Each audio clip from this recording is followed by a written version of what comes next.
Bonsoir à tous, je suis super contente de vous recevoir ce soir. C'est la première fois qu'on inaugure du coup nos bureaux officiellement, on est emménagé à 10 jours. Du coup pendant un petit bout de temps, si vous revenez au meet-up et on espère que vous reviendrez, et ben, ça sera toujours ici. Du coup ce soir on va parler du sujet d'equity, c'est un sujet dont tout le monde parle beaucoup en ce moment, notamment si vous êtes en période de levée de fonds ou si vous scalez rapidement, il y a toujours des problématiques de réattribution de BSPCE par exemple. Et du coup, on reçoit deux experts ce soir, Florent Artaud d'Equity et Alexandre Léger d'Equify. C'est aussi un sujet qui nous importe beaucoup chez Spendesk. C'est vraiment une valeur qui est au cœur de la boîte qu'a monté Rodolphe notamment. Et du coup, il va vous présenter un peu sa vision de l'equity et pourquoi c'est vraiment super important aujourd'hui pour nous.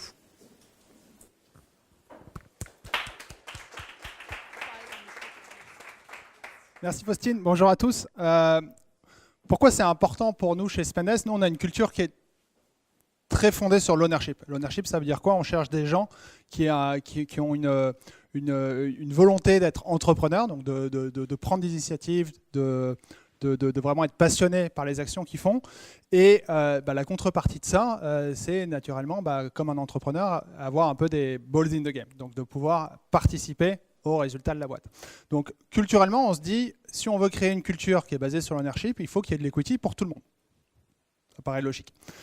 Après, en pratique, comment est-ce que ça se met en place? Quelles sont les règles qu'il faut avoir? Comment est-ce qu'on gère cette documentation? Comment est-ce qu'on streamline nos process? C'est là où ça commence à devenir compliqué. Quand on commence à recruter des gens à l'étranger, même quand les équipes commencent à grossir, tout le formalisme qu'on peut avoir, les différentes options qu'on peut avoir, comment est-ce qu'on met son plan en place, c'est là où j'ai commencé à me casser la tête pour, en pratique, comment ça fonctionne. Et donc, je suis hyper content d'accueillir Florent et Alexandre pour pouvoir poser toutes les questions techniques qu'on a envie de leur poser ce soir pour pouvoir apporter des réponses à ces sujets. Et merci à tous.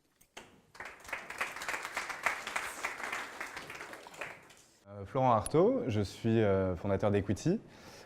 Pour me présenter un petit peu, je vais vous raconter mon background. Moi, je suis avocat de formation. J'ai passé le concours et j'ai eu le diplôme de l'EFB pour être avocat. Et ensuite, en fait, je n'ai pas exercé du tout en tant qu'avocat. J'ai été recruté en tant que responsable juridique et affaires publiques à La Ruche qui dit oui. C'est un peu par hasard que j'ai été amené à travailler dans le monde des startups et de l'entrepreneuriat. Et j'ai découvert du coup un monde hyper intéressant. Pourquoi? Ça revient à ce que disait Rodolphe sur l'ownership, sur la possibilité de pouvoir travailler et prendre des initiatives et d'être rémunéré comment aussi grâce à ça, avec du salaire, ok, mais aussi avec la perspective future de la réussite économique de l'entreprise au travers de quoi? Du capital. Donc pour revenir à mon pédigré, j'ai travaillé sur tous les sujets qui étaient liés au juridique, à l'affaire publique. Donc c'est les conditions d'utilisation, conformité RGPD que vous connaissez peut-être, hein, sûrement même, qui étaient aussi des conflits avec les responsables de ruche, les producteurs dans le cadre. Et il y avait également la partie intéressement au capital des employés. Donc là, sur ce premier point en France, ça allait, c'était des BSPCE, tout le monde en bénéficiait comme chez Spendesk, dans des proportions différentes, mais on aura l'occasion d'en reparler. Et après, là où c'était compliqué à mettre en place, c'était au niveau international. Quand on s'internationalise, tout le monde en profitait, du coup, y compris les employés des filiales, Italie, Espagne, Allemagne. Et là, ça devient un peu plus complexe, mais on va en discuter ce soir. Et pourquoi on a été amené à créer du coup avec The Family? Parce que c'est une initiative qui est créée avec The Family, que vous connaissez sûrement. Parce qu'on s'est rendu compte que d'un côté, les entrepreneurs ont un peu de mal, notamment pour la question de maturité du marché, sur la connaissance de la mécanique, et répliquent un peu par mimétisme les standards des sociétés américaines avec l'intéressement des stock options et du capital, complexe à mettre en place notamment dans les perspectives de croissance internationale, pour les entrepreneurs et pour les employés. Alors là, incompréhension totale. Personne ne comprend vraiment la mécanique et du coup, le rôle, et votre rôle vous aussi en tant que DAF, c'est d'expliquer en quoi ça consiste et comment ça fonctionne. Et donc, partant de ce constat-là, on s'est dit il y a peut-être quelque chose à faire pour accompagner, aider d'un côté les entrepreneurs sur la mise en place de ces plans d'intéressement et de l'autre côté d'aider aussi les employés sur la compréhension du mécanisme qui fait partie prenante du package de rémunération mais qui répond à des logiques différentes et on en reparlera. Voilà pour la présentation. Voilà pour moi. Et donc pour ma part, donc Alexandre, j'ai été avocat également. J'ai eu la bêtise d'exercer un peu plus longtemps. Je suis resté 13 ans, spécialisé en fiscalité. Et j'ai été directement impliqué sur la structuration d'opérations de management package. Donc directement la problématique d'alignement d'intérêts entre des managers et des fonds. Alors ce n'était pas dans le domaine des startups, c'était plus dans le private equity et également dans les sociétés cotées. Donc j'ai fait ça pendant 13 ans. Essentiellement en fiscalité, et j'ai été toujours confronté à la problématique de suivi de ces dispositifs, à la pédagogie, à la fiabilité des informations autour de ces dispositifs.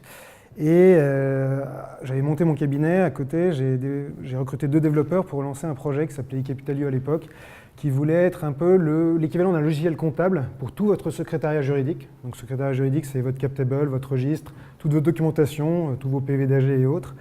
Et avec un accès fort sur l'actionnaire salarié, qui est une des composantes les plus complexes à suivre. Et donc, j'ai lancé Capitalio, j'ai rencontré eFounders, qu'on connaît bien par ici, et ils ont bien aimé le produit, ils m'ont proposé de les rejoindre pour accélérer. Et donc, avec eux, on a monté Equify, donc une nouvelle solution de gestion de votre actionnariat, qui a été lancée en début d'année et utilisée aujourd'hui par des sociétés comme des sociétés de grosses startups comme Sigfox, Evaneos, Sending Blue, celle-ci, et des plus petites qui viennent de s'inscrire là d'ailleurs aujourd'hui. Et voilà. Super. Du coup, je propose qu'on deep dive directement, comme on dit, dans le sujet. L'agenda de la soirée, panel discussion, Q&A et bien sûr apéro networking à la suite. Du coup, la première question qu'on s'est posée quand on s'est eu au téléphone tous les trois, c'était la division finalement entre le salaire et le capital et quel choix l'entrepreneur ou l'entreprise va faire. Ouais. Bah, sur ça, l'idée, c'est pas forcément de vous expliquer ce que c'est le salaire ni le capital. Je pense que vous êtes assez expert en la matière. Mais plutôt, ces 2 composantes sont les composantes principales quand on est employé. On est rémunéré forcément avec du salaire. Et ça répond à des logiques, comme je le disais un peu en introduction, différentes. Et le capital. Et donc là, en fait, avec cette infographie, on voit les principales caractéristiques du salaire et du capital. Et l'idée aussi avec ça, c'est surtout d'éviter toute confusion. Allez à G20, essayer de payer en BSPCE, bonne chance. Là, pour le coup, le salaire, c'est fixe, variable, des bonus, sur du moyen et court terme. À la différence forcément des mécanismes financiers, donc c'est des BSPCE, stock option, actions gratuites, RSU aux États-Unis, mais ça on va en parler un peu plus longuement ensemble, mais qui répond à une logique qui est long terme, à la différence forcément, comme je viens de le dire, du salaire. Et c'est quelque chose qui est pour le capital incertain. Pourquoi ? Parce que ça demande de pouvoir le monétiser et le matérialiser. Et ça revient au dernier point, la question de la liquidité. Donc, pour monétiser forcément votre capital, vous devez trouver la contrepartie. C'est la raison pour laquelle les sociétés privées, il est difficile de pouvoir vendre, surtout quand on est employé. Là, on parle en tant qu'employé. Vous êtes employé, vous vous dites « Ok, j'ai vesté certains BSPCE. Déjà, première question, c'est « Il faut que j'achète des actions. » Ah, on ne m'a pas donné 10 000 € de start package, ce n'est pas 10 000 € qui m'appartiennent. Non, c'est 10 000 € que toi, tu dois payer. Ce n'est pas quelque chose que tu as en cadeau, à la différence des actions gratuites. Et ça, ensuite, pour le monétiser, avoir le capital gain, la plus-value, il faut vendre et trouver la contrepartie. Est-ce que toi, employé, tu vas trouver ton oncle, quelqu'un qui va acheter au prix fort l'action de la société ? En théorie, c'est possible. En pratique, ça n'existe pas, en fait. Du coup, ces éléments, c'est vraiment différent de l'aspect salaire. Tous les mois, c'est certain que vous touchez votre salaire, ou alors la société va mal. C'est un mauvais signal pour vous, je pense. C'est pas un game changer, à la différence du capital.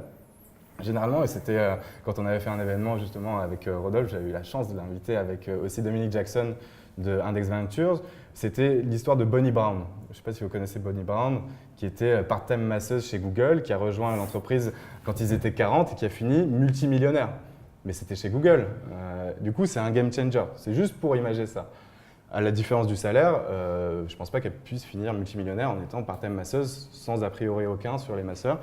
C'est liquide, forcément, c'est liquide. Bien sûr, quand on a du cash, on peut acheter ce qu'on veut, c'est quelque chose de liquide. Voilà pour cette petite slide et l'introduction sur la différence. Tu peux peut-être rajouter des éléments. Non. Et n'hésitez pas à nous challenger. Après, là, je pense qu'il n'y avait pas trop matière. Mais ouais, c'est ça. C'est pour ça que je laisse la partie difficile à Alexandre maintenant. Alors peut-être juste avant de rentrer dans les différents mécanismes, est-ce qu'il y en a parmi vous qui sont intéressés dans les dispositifs, donc qui sont amenés à être confrontés à des dispositifs étrangers qu'ils doivent gérer ici en France pour leurs salariés ou leurs équipes? Où c'est essentiellement des... Ok, bon, ben, on a un bon degré de technicité, donc c'est parfait. Donc aujourd'hui, on a essentiellement deux dispositifs qu'on a tous en tête, soit des actions gratuites, donc qui n'impliquent aucun prix d'exercice. C'est un cadeau qui est fait aux salariés sous réserve du respect de certaines conditions. Et de l'autre côté, des options, où c'est un droit d'acheter dans une fenêtre de temps donnée, à un prix déterminé à l'avance, sous certaines conditions, notamment la présence, des actions. Donc, parmi les options, on connaît les options de souscription qu'attribuent les sociétés cotées. Et dans le milieu des startups, on a les fameux BSPCE qui sont soumis à un certain nombre de conditions pour être éligibles, mais sont aujourd'hui le dispositif globalement adopté par toutes les startups quand ils veulent intéresser leurs salariés au capital. Il y a également des BSA qui peuvent être qui peuvent être mis en place quand on a des bénéficiaires qu'on souhaite intéresser, mais qui n'ont pas le statut de salarié, parce que les BSPCE ne peuvent être attribués qu'aux salariés, mais également, bientôt, grâce à la loi Pacte, à vos administrateurs indépendants, ce qui permet de créer un alignement d'intérêts. Et pour ce qui est des BSA, c'est par exemple, on entend pas mal entendu parler avec Hitch, là, qui veut attribuer des BSA à tous ses conducteurs, parce que les conducteurs ne sont pas salariés, et donc pour les intéresser et aligner leurs intérêts, ils veulent leur faire souscrire un BSA, donc parce qu'un BSA est un droit d'acheter à terme des actions, donc financièrement ça a une valeur, il y a des gens qui font les valorisations de ces instruments financiers, et donc les donner gratuitement poserait un problème fiscal. Comment sélectionner entre des actions gratuites et des options ? Alors, il y a plein de considérations, au-delà de la pure considération fiscale, sociale et juridique. Il y a quel signal on veut envoyer, dans quelle situation on veut mettre nos salariés. Classiquement, l'action gratuite, c'est normalement un gain assez certain pour le bénéficiaire. Malheureusement, en France, il y a encore un régime fiscal bien plus lourd que ce qu'on a pour les BSPCE. Il y a potentiellement une cotisation patronale qui est due lors de l'attribution définitive. Alors, peut-être un step backward. Une action gratuite, ça a 2 temps. À la base, c'est une promesse d'attribuer des actions. Vous dites au salarié, tu restes un certain nombre de temps, tu remplis tel ou tel critère, tu auras des actions, tant d'actions. S'il remplit toutes ces conditions, il est encore dans la société, il reçoit ces actions. Il devient donc actionnaire. Il a un droit à dividende, un droit de vote. Tant qu'il n'est pas, avant cette attribution, qu'on appelle donc définitive, il ne bénéficie que d'une promesse. Les BSPCE, les options, c'est encore autre chose. On lui donne un droit d'acquérir à terme, sur volonté de sa part, un certain nombre d'actions à un prix déterminé à l'avance. Donc c'est quand même 2 prismes très différents. Comme le rappelait Florent, il faut vraiment un BSPCE n'est pas gratuit. Le BSPCE en soi est gratuit, mais le bénéficiaire doit exercer, doit potentiellement décaisser. Et s'il n'y a pas une fenêtre de liquidité à court terme, il passe d'un salarié qui avait bénéficié d'une rétribution à potentiellement un investisseur. Donc il y a vraiment une différence de point de vue. Il faut savoir dans quelle situation on souhaite mettre nos équipes et collaborateurs quand on les intéresse au capital. Alors ça, c'est pour les dispositifs français. Tu veux peut-être rajouter un point déjà ? Juste une petite question. Qui utilise des actions gratuites pour intéresser ses employés ici dans la salle ? Ou timide. Pourquoi ? Une personne ? Une seule personne ? Ouais. Et pourquoi ouais. C'est nous qui vous challengeons en fait. On a inversé les rôles. Qu'est-ce qui est motivé ? Pourquoi Les actions gratuites ? Ouais. C'est que des actions gratuites ? Non, on a les 2. Ok, mix. Et on a des actions gratuites pour des hommes clés vraiment qu'on souhaite Ok. vraiment investir, Ouais. incentiver vraiment D'accord. au capital. Ok. D'accord. Ils ont des clauses de bad liver, par exemple, s'ils s'en vont. Oui, bien sûr. Ouais. D'accord. Et donc, D'accord. ok. Donc un peu à l'américaine, où ils ont un prix de rachat déterminé à l'avance. Oui, c'est ça. Ouais. Ok. Parce que c'est la complexité, c'est qu'une fois que vos collaborateurs sont devenus actionnaires, en cas de séparation, il faut prévoir comment on récupère. Parce que généralement, on ne souhaite pas conserver un actionnaire avec lequel ça s'est mal passé. On parle de bad liver. Il faut prévoir à l'avance comment est-ce qu'on sort de cette situation, donc avec des clauses de rachat qui peuvent passer par des pactes. Aux États-Unis, ils ont ce qu'ils appellent les restricted stock, qui est donc statutairement, il est prévu qu'au bout d'un certain temps, le bénéficiaire est définitivement titulaire, mais en amont, il n'a qu'un droit conditionné, que s'il ne respecte pas certaines conditions, il doit automatiquement revendre ses actions à la société à un prix déterminé à l'avance. En France, on le fait à travers le pacte, c'est-à-dire que si la personne part avant, elle doit revendre à un prix déterminé à l'avance ses actions. Ok, donc comme vous voyez, BSPCE en grande partie, est-ce qu'il y a des gens qui ont mis en place des options ou des BSA ? Qui utilise des BSPCE ? Ok. Salarié ou investisseur ? Comment ? Salarié uniquement. Salarié Ouais, ouais. uniquement. Et pour les investisseurs, les BSA, BSAR éventuellement, mais les BSA c'est encore dans d'autres cas. Mais le BSA est un instrument financier à la base et pas un dispositif d'actionnaire salarié. On l'utilise que quand on doit intéresser des gens qui ne sont pas salariés ou des administrateurs, même si on a une grande chance là avec la loi Pacte, on va pouvoir attribuer des BSPCE à des administrateurs, surtout dans les phases early stage où on n'a pas forcément les moyens de faire venir des gens de haut niveau et à notre board, et là on pourrait les intéresser avec des BSPCE, donc ce sera pas mal. Et qui n'utilise aucun mécanisme d'intéressement au capital? Une, deux. Ouais, mais j'ai pas vu. Ouais, mais c'était. A priori, le sujet vous intéresse, quoi. Moi, j'ai une question par rapport à la valorisation de souscription, c'est-à-dire que le prix est déterminé en avance, mais fiscalement, comment on va considérer l'administration fiscale si on valorise très bas et qu'on rend très haut? Alors, c'est un vrai débat. Risque fiscal. Alors, oui et non. Alors, historiquement, moi, j'ai fait des opérations de BSPCE à 1 centime. J'ai fait ce qu'on appelle des legal opinions, qui pour l'instant n'ont pas été challengés. L'administration fiscale, à l'époque où je suivais ça de près, n'a jamais remis en cause des prix des valorisations basses, parce qu'on avait un corpus de règles très clair sur la valorisation des prix d'exercice pour les stock options. On savait si c'était coté ou pas coté, il y avait des règles très précises. À l'inverse, pour les BSPCE, il n'y avait qu'une règle. Si vous avez fait une levée il y a moins de 6 mois et que vous attribuez des BSPCE qui portent sur des titres offrant les mêmes droits, vous êtes plafonné par ce prix de souscription. Si c'est des titres qui offrent d'autres droits, ça ne s'applique pas. Si vous n'avez pas de levée dans les moins de 6 mois, vous n'avez pas de plancher. Il n'y avait même pas de principe sous-jacent de valeur de marché de l'attribution. Parce que ce principe-là était posé par contre de façon explicite pour les options. Donc on a, sur cette base-là, considéré que l'administration n'arrivait pas de challenger parce qu'on est dans le cadre d'un corpus de règles bien précis, dans un dispositif d'actionnaire salarié, donc c'est normal qu'il y ait un privilège. Et donc l'administration fiscale ne s'est pas sentie d'attaque. Elle l'a fait dans des opérations de private equity, où on avait attribué des BSA à des managers et dont le prix d'exercice était très bas. Le prix de souscription était très bas. Et l'administration a considéré qu'ils n'avaient pas pris un risque en capital alors qu'on était en matière d'instruments financiers, donc pas de dispositif d'actionnaire salarié. Et elle n'a pas réussi à faire la même chose pour les BSPCE. Donc à la base, on était assez sûr de notre coup. Dès lors qu'on n'avait pas passé les 6 mois, on était bon. C'est un régime de faveur, en fait. C'est totalement un régime de faveur et c'est légitime d'offrir à une société d'une certaine taille, d'incentiver ses salariés. Malheureusement, dans le cadre de la loi Pacte, on a une initiative qui est d'introduire une exception à cette règle des 6 mois si on justifie que la société a baissé de valeur. Ce qui implicitement induit qu'il faut faire référence à cette valeur de marché. L'administration fiscale n'a pas encore commenté, on va voir, mais c'est un débat sans fin. Pour l'instant, c'est un peu frustrant, parce qu'aux États-Unis, c'est le cas. Ouais, d'un point de vue comparatif, justement, c'est ça qui est intéressant, c'est qu'aux États-Unis, pour le coup, pourquoi il y a une valeur qui n'est pas la même pour l'exercice? Parce qu'il y a une décote qui est appliquée qui peut aller jusqu'à 80%. Mettons que la valorisation qui a été arrêtée pour l'exercice est de 100, parce que l'investissement a été fait sur cette base de valorisation qui a été arrêtée avec le prix par action qui est de 100.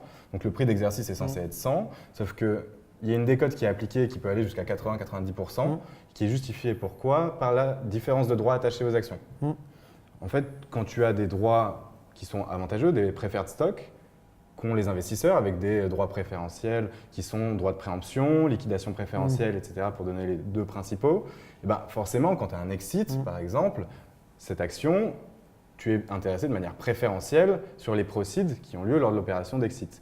Toi, c'est un peu comme un créancier chirographaire. Quand on liquide une société, il y a les salariés qui viennent au tout début, l'administration fiscale, l'URSSAF, les sûretés avec les banques, et ensuite à la fin, il reste qui? Les créanciers qui, eux, n'ont pas de sûreté. Tout le monde est familier avec la liquidation préférentielle? Voilà. Ouais.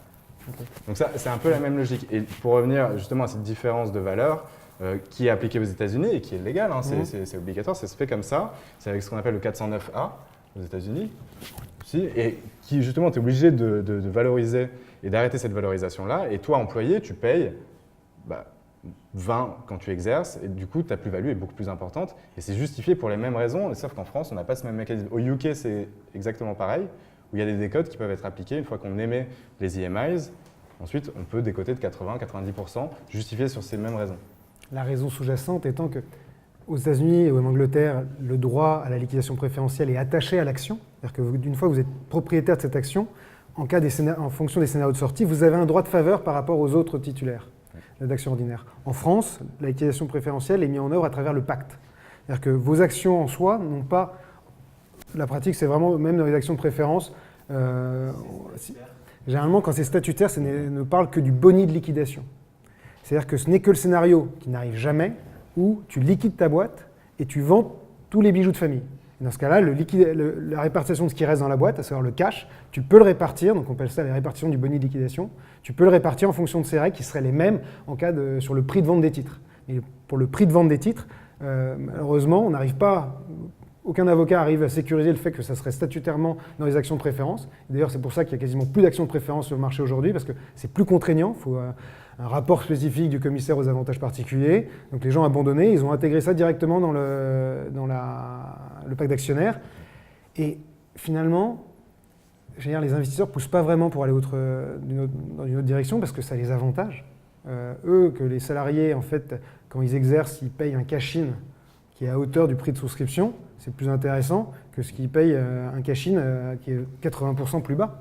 Donc il n'y a pas vraiment d'intérêt aujourd'hui pour les investisseurs à pousser pour avoir des BSPCE plus intéressants en termes de prix de souscription. Et donc pour vous challenger, quelle est la bonne valeur d'entrée pour une BSPCE? Ça dépend de quel stade est ta société, mais si ta société est vraiment très jeune, nominal. Ouais. Quand il n'y a pas eu de levée de fonds qui ont arrêté une valorisation, ou même, prenons l'exemple que j'avais à La Ruche Kiwi par exemple, c'était levée de fonds 2015. En 2018, on continuait d'attribuer des BSPCE sur la base du pool qui avait été émis lors de cette levée de fonds sur la même valeur. C'est-à-dire que je bénéficiais de BSPCE qui avaient une valeur en 2015. Et quand on attribuait des BSPCE pareils en 2018, là, on aurait pu faire une valorisation, faire intervenir un tiers indépendant qui valorise peut-être ça pour arrêter une valorisation sur une base de critères objectifs qui diminue peut-être le risque un peu fiscal, ou alors qui l'externalise, c'est toi là qui a... Donc je vais faire jouer ta responsabilité aussi en cas de remise en cause par l'administration fiscale. Mais sinon, la logique, c'est le standard, c'est vraiment ça. On se base sur la valorisation qui a été fixée lors de l'opération financière de l'année dernière. Tout ça, on peut avoir des problèmes avec les Non, sauf si, là pareil, si tu justifies sur des bases objectives la perte de valeur ou les différences de droit et que tu fais ça de manière objective et bien arrêtée avec des experts, que ce soit...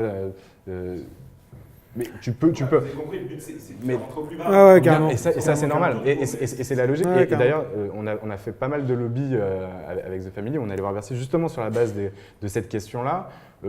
Pourquoi en France, on a un régime hyper intéressant au niveau fiscal? Parce qu'à la différence des États-Unis par exemple, tu payes de l'impôt que quand tu génères du cash, que quand en fait, tu as la plus-value quand tu as vendu ton titre. Donc ce qui est déjà pas mal.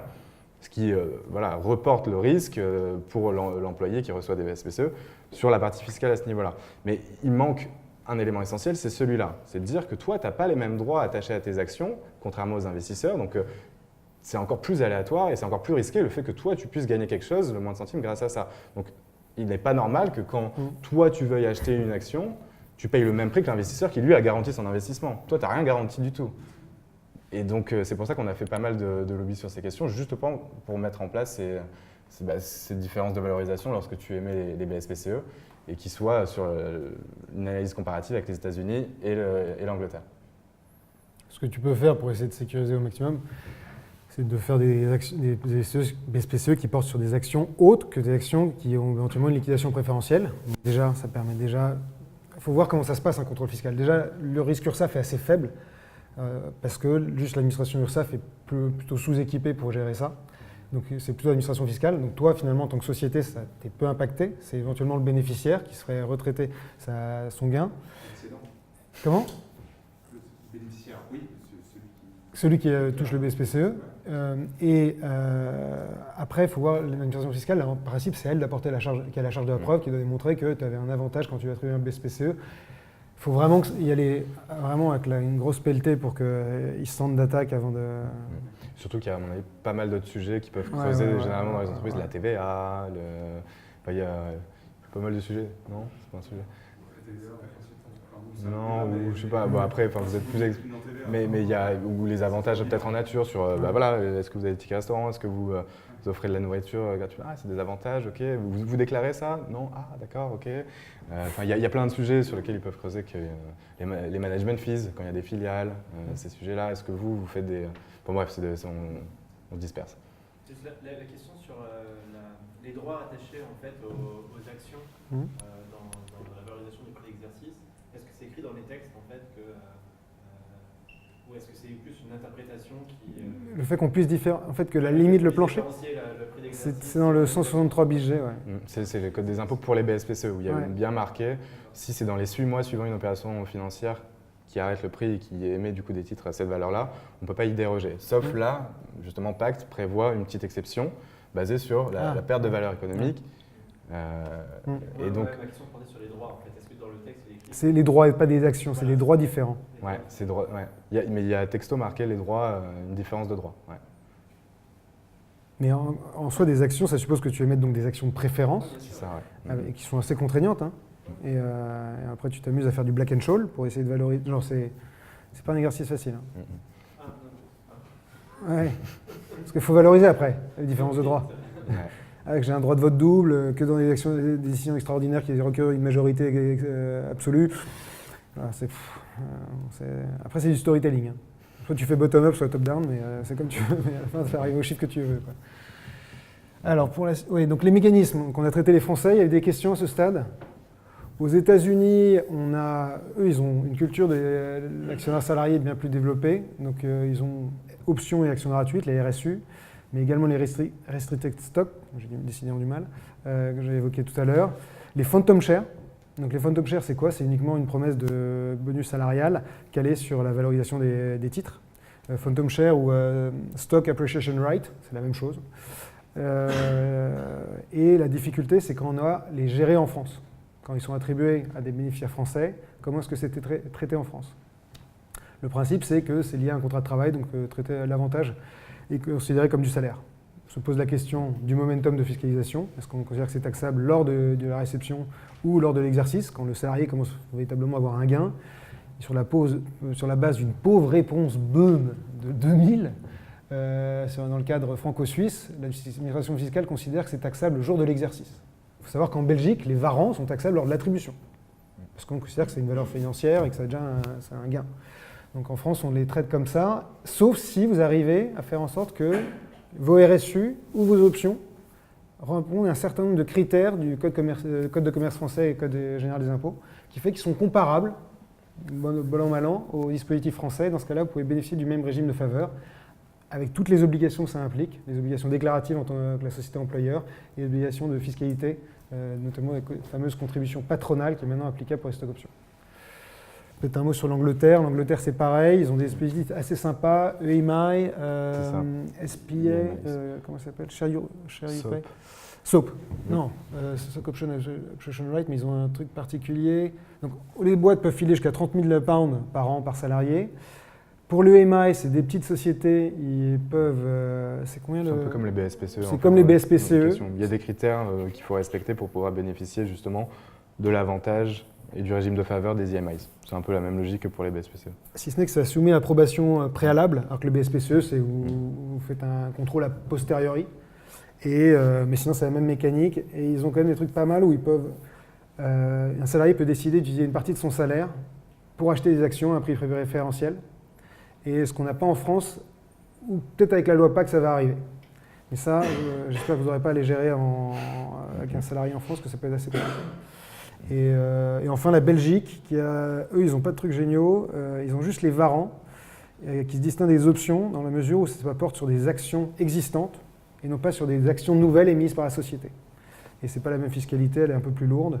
Et enfin l'Allemagne, où c'est essentiellement des phantom shares, parce que c'est juste trop cher, l'actionnaire salarié, il n'y a pas de dispositif particulier.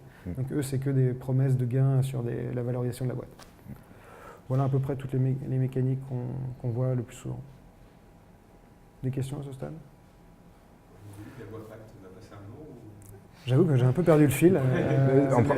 Ouais, mais là, en fait, c'est seconde lecture. En fait, c'est reparti, la navette est repartie. C'était Assemblée nationale. Donc il y a eu Sénat, Assemblée nationale, seconde lecture, et ensuite là ça repart au Sénat, et là ça va être validé, ça devrait passer pour juin. Alors, je crois que les dispositions concernant la possibilité d'attribuer aux administrateurs a été adoptée lors de la petite loi du Sénat dans les mêmes termes, donc en soi elle n'est pas resoumise au vote de l'Assemblée nationale. Donc en soi c'est en principe adopté sauf censure quoi, du Conseil constitutionnel. Donc non, c'est bon. Donc juin pour l'été, je pense qu'on pourrait être content. Ouais. D'accord. Lesquels, par exemple? Un cas très concret, c'est que moi, aujourd'hui, on est en SARL. Et Ah, ouais, tout à fait. C'est C'est vrai, ça c'est un point intéressant. Ouais. Et du coup, l'obligation d'un commissaire aux comptes, par exemple, Ouais. du point de vue contraignant, on pourra l'éviter dans la loi grave. Tout à fait. Ok. Donc autant attendre 3 mois. C'est vrai. Pas se laisser tenter. Après, le risque de ne pas avoir un CAC, c'est lors de ton dépôt. Il faut que ce soit quelqu'un, toute partie intéressée peut demander au président du tribunal de commerce de faire nommer un CAC. En soi, ton risque, il n'est pas énorme. Si vraiment tu veux avancer, c'est ça. Et pourquoi Voilà. une SARL plutôt qu'une SAS? C'est été créé comme ça à l'origine. Ouais. Et du coup, trop lourd de faire une transformation après coup pour. C'est le sujet, il va falloir faire la transformation justement pour pouvoir intéresser certains salariés capital. Ouais. Parce qu'avant, c'était des sessions de par route. Ah ouais. D'accord. Et là, ouais, c'est compliqué. C'est clair. Ok. Alors, on enchaîne, c'est quoi après? On enchaîne sur le design des politiques d'attribution et qu'est-ce qui peut être fait du coup, pour différents employés. Là, il y a plusieurs logiques. Hein. C'est assez plastique. En fait, très souvent, ce qui est prévu, là, quand on parle de design des politiques d'attribution, il y a plusieurs sujets. Il y a d'abord combien, à qui et pourquoi j'en donne à mes employés. Donc là, sur cette thématique, c'est très RH. Ça veut dire pourquoi je vais te donner à toi, développeur, et à toi, CTO, à toi qui est Head of Sales, 100 BSPCE, 200, 300, sur quels critères on se base. Alors ça, c'est par analogie un peu comme vous faites avec vos grilles de salaire. Qui a des grilles de salaire assez arrêtées ici? C'est pas mal déjà, quasiment la moitié. Ok. Et vous avez déjà des logiques aussi d'attribution, une politique d'attribution pour les BSPCE? Même question? Ouais. Ok, un peu moins. Bah, l'idée, c'est un peu la même. C'est de se dire pourquoi je vais intéresser telle personne et y donner 100 BSPCE ou plus, sur la base de quel pourcentage ça représente aussi dans la table de capitalisation en fully diluted. Ok. Et ça, c'est plastique. Ça, c'est vraiment, c'est vous, c'est une décision de gestion. En fait, c'est vos dirigeants, les CEO, et vous aussi qui êtes amenés à discuter de ces sujets avec la partie RH. Pourquoi? Parce que ça répond à une logique qui est celle de pouvoir recruter des profils qui sont nécessaires pour développer l'entreprise, qui sont de récompenser, de les engager et de les aligner avec le projet long terme de l'entreprise. Okay, mais là, vous faites comment vous en sortez pour dire comment je rationalise le fait d'attribuer tant à telle personne et tant à telle personne? Là, il y a plusieurs logiques. Il y a par exemple Buffer, que vous connaissez peut-être, dont s'est inspiré beaucoup Capitaine Train et qui a défini en fait une logique de calcul assez simple. Hein. C'est un start package d'un montant, 10 000 €, auquel on y applique des multiples qui sont en fonction de l'expérience, des multiples qui sont en fonction du poste si on répartit en fonction des différentes équipes. Par exemple, le marketing ou les développeurs ou les deux auront un peu plus de BSPC ou d'intéressement au capital parce qu'ils n'ont pas, à la différence des sales par exemple, des bonus sur la base d'objectifs court et moyen terme. Donc, là, ce qui répond justement à une sorte d'équilibre par rapport au droit, ou alors il y a peut-être une autre logique one size fits all et tout le monde bénéficie du même, mais on y applique des critères différents, donc ça peut être cela, et on y applique aussi dans la formule de Buffer un risk layer en fonction de la date à laquelle tu rejoins l'entreprise, et ça c'est basé sur le nombre d'employés qu'il y a dans l'entreprise. Tu arrives quand il y a 5 personnes, tu en bénéficieras de plus de BSPCE, pourquoi? Parce qu'on récompense ton risque. Contrairement à la personne qui arrive où il y a plus de 50 personnes, 70 personnes, la société est assez mature, donc forcément le risque est un peu moindre, donc tu en auras un peu moins sur la base de ce layer. Ça c'est un exemple. Ensuite tu as un autre exemple qui est une autre logique, c'est un pourcentage du salaire de base. Donc ça c'est des recommandations qui sont plutôt faites par Index Ventures, Balderton, plutôt les fonds, et qui dit en fait combien tu es payé. On y applique un pourcentage, ce qui donne un chiffre, on divise par le prix par action, tu as le nombre de BSPCE qui représente combien de pourcentage du capital, tu prends le nombre de BSPCE qu'on te donne et tu divises par la totalité des actions plus des options qu'il y a dans la société et là tu as ton résultat. Donc là vraiment c'est très plastique, donc ça c'est sur le premier point et après il y a le point des conditions qui sont les conditions dans les options, c'est-à-dire le vesting, le cliff. Et là, je te laisse la parole. Ouais. Peut-être tu veux revenir sur le… Oui, je rajouterais juste, en effet, il y a pas mal d'approches. Je pense que l'important, quand on veut essayer de l'appliquer chez soi, c'est l'effet signal. On a aujourd'hui une population qui n'est pas forcément ultra familière de ces dispositifs. Et on est dans des contextes où on sait que la monétisation de cet avantage reste encore très incertain. Il y a vraiment une volonté d'alignement d'intérêts et de fairness générale. Genre on est tous embarqués, on est tous honneurs, comme le disait très bien Rodolphe. Et je pense que c'est vraiment ça l'important, c'est qu'il faut que les gens aient cette perception d'être honneurs. Et il faut créer un lien logique entre ce qu'ils ont et ce qu'ils connaissent. En effet, ce qu'ils connaissent bien, c'est leur salaire. Et moi, je suis très fan de l'approche d'Alan.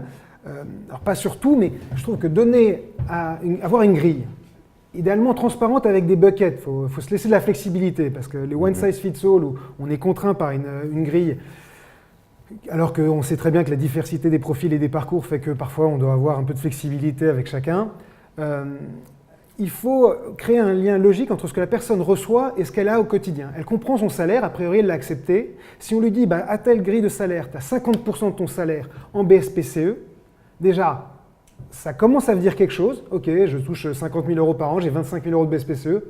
Mais ça veut dire quoi, 25 000 euros de BSPCE? Donc là, il faut essayer d'expliquer. Mais c'est un côté assez vertueux où si on a bien fait sa grille de salaire, où les gens passent de 50, 60, 80, 100, et derrière ça suit, on met des niveaux et dit quelqu'un qui a niveau 6, il a 75% en BSPCE, et qu'on arrive à expliquer à quoi ça correspond 75%, on dit c'est comme si tu investissais aujourd'hui gratuitement 75% de ton salaire dans la boîte à la valeur actuelle. Donc si, grâce à toi et grâce à le travail de l'équipe, la boîte prend de la valeur, toute la plus-value que tu aurais fait si tu avais vraiment investi, tu vas la faire. Donc on te met dans la même situation qu'un invest. On aligne ton intérêt avec les invests. Et le fait que ça progresse comme ça en même temps que son salaire, je trouve ça très parlant. Donc moi, c'est vraiment une approche que je trouve vraiment pratique. C'est vrai qu'Index est un grand évangéliste là-dessus. Il trouve que les Américains font ça. Et on peut, à notre niveau, s'arrêter là. Il y en a certains ici dans la salle, par exemple, qui ont un niveau de sophistication bien plus avancé, ils se posent la question de quel est l'objectif que vous cherchez. Est-ce que c'est pour mieux recruter? Est-ce que c'est pour mieux fidéliser? Plus de retention? Et donc, par exemple, pour la retention, je voulais garder les gens incentivés dans la boîte. Donc, qu'est-ce qui est quelqu'un qui est plus incentivé? C'est quelqu'un qui a vesté tous ses BSPCE. Il a déjà tout vesté, il se casse, il garde tout. Alors, sauf si vous mettez une condition de présence jusqu'à vitam aeternam, mais c'est pas très fair. Donc, il y a des logiques de refresher. On va vous faire même du refresh reload. Vous permettez à quelqu'un d'exercer une partie à condition et de lui attribuer, alors non plus exactement, vous lui attribuez en plus si elle exerce une partie, donc elle fait une partie du cash. Ainsi, la personne continue à être incentivée, elle a au moins 50% de son salaire encore en cours de vesting et elle permet un cash out. Bon, ça devient trop compliqué à mon goût, à mon sens, d'autant qu'on reste quand même dans des scénarios où ça reste the cherry on the cake. On ne va pas chez G20 avec ses BSPCE. Il faut que ça soit vraiment un effet signal fort, compréhensible, et pas se perdre dans des degrés de sophistication. Parce que là, en fait, finalement, on perd l'avantage, l'impact des attributions.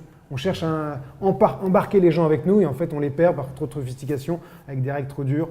Donc voilà. Donc, même si c'est très plastique, keep it simple. Ouais. Il y a des études justement sur est-ce que ça fonctionne? Est-ce qu'il y a des études ou des analyses sur est-ce que ça fonctionne justement, la rétention, la diminution du churn des salariés? Est-ce que les gens restent pour les mauvaises raisons, par exemple? Je sais que par exemple chez Uber, on a recruté une RH qui vient de là-bas. Ces mécanismes où tu récupères des BSPCE, enfin des équivalents au bout d'un certain temps quand tu as tout vesté, etc. Mais m'expliquer qu'il y a plein de gens qui restent, qui n'ont rien à faire là, qui sont des gros packages. Et c'est le même problème que j'ai vu moi dans les banques, dans les grosses boîtes. Ouais. Alors c'est à l'ancienne, c'est peut-être pas avec des BSPCE, c'est juste avec de la participation.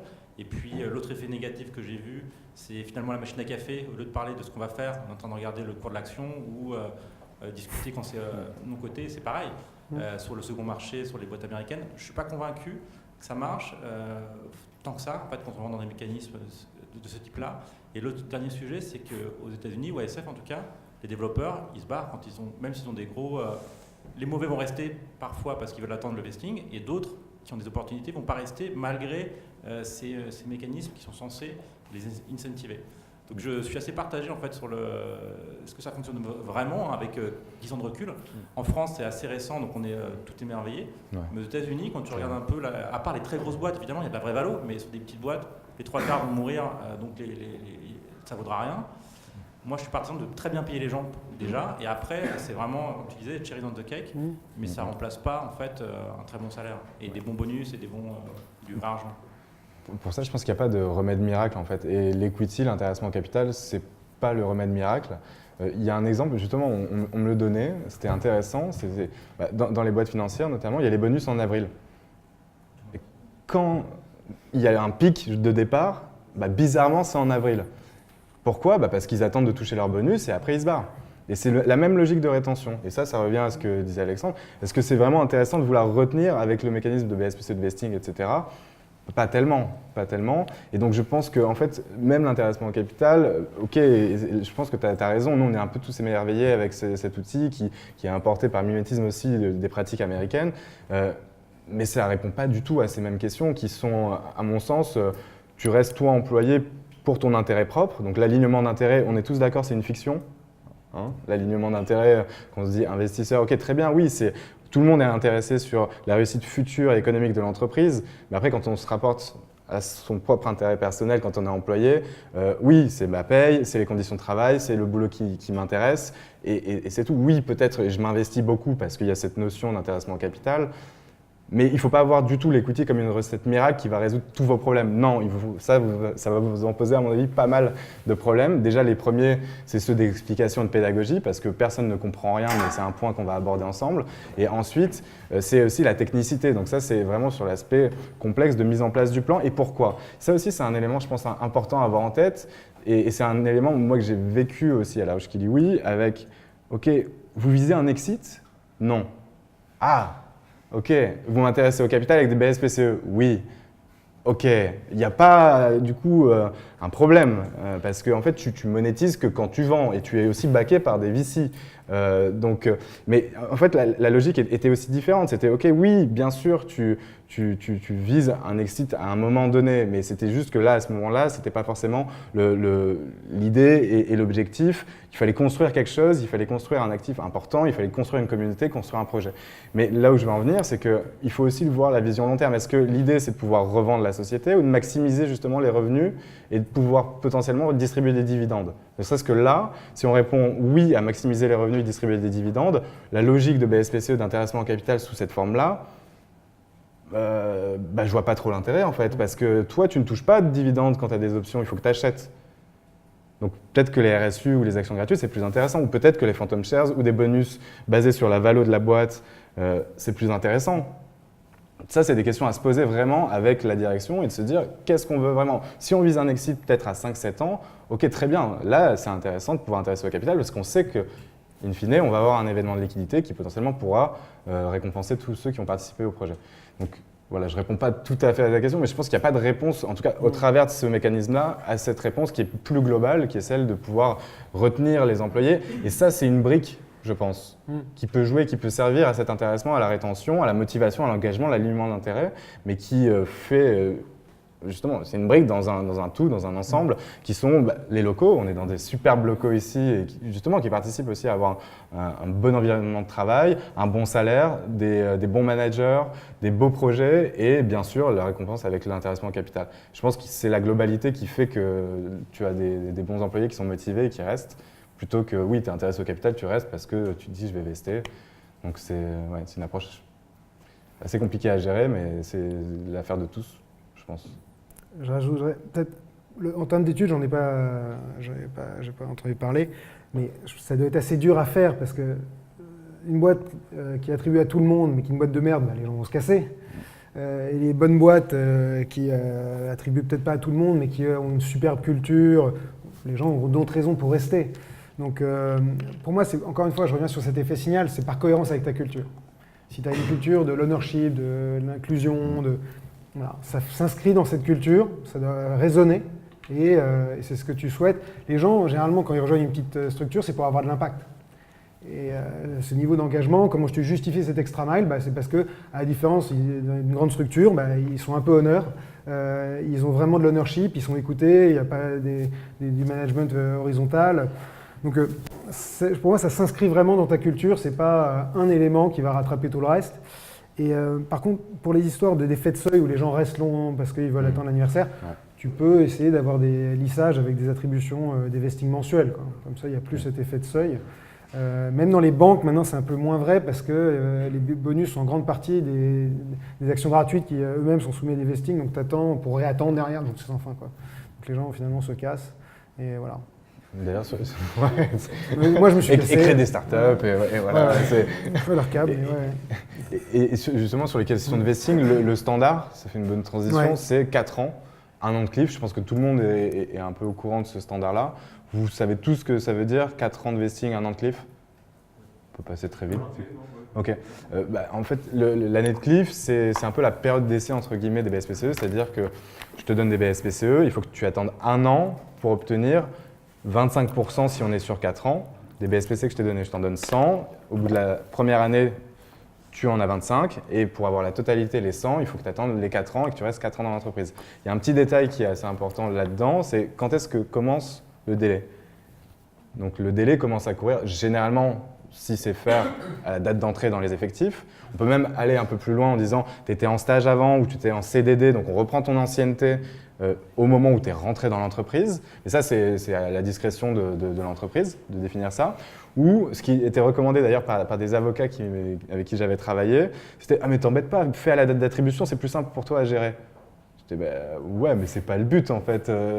Si c'est pour me faciliter juste la gestion administrative, je suis en train de faire quelque chose de pas très équitable pour les employés. Donc ton truc, c'est non, on s'en tape. Non, c'est à la date d'entrée dans les effectifs et on reprend l'ancienneté. Pourquoi? Parce que le principe, c'est de les récompenser dès le moment où ils ont rejoint l'entreprise.